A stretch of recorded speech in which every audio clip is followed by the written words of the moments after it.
এইসব ভিডিও করতে হয় তোমার? হুম, হুম। ভালো লাগে। হুম। খাও খাও খাও। ওইটা কি করবো জানো? আমি জানি এটা কি করবা, তুমি মুখই মাখবা, এই জন্যই আমি ক্যামেরা আগে তো অন করে রেখেছি। ওই তো, আমি শুধু এইটুকু ভেবে অবাক হই, গাইজ এইটা কিন্তু এখন রাখিনি, এই অংশটুকু সেই ইফতারির সময় থেকে রেখে দিয়েছে মুখি ঘষার জন্য। তাহলে চিন্তা করেন কি এক অবস্থা। ন্যাচারাল ভিটামিন নিতে একদম। ন্যাচারাল ভিটামিন না ছাই।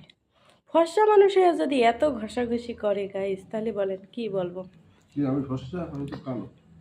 রাইট, তুমি কালো। মজা। এখন এই মেজে টেজে তুমি সব, কি আসো? হ্যাঁ মেজে টেজে পরিষ্কার করো, কারণ সব হচ্ছে এই যে নিচে পড়েছে।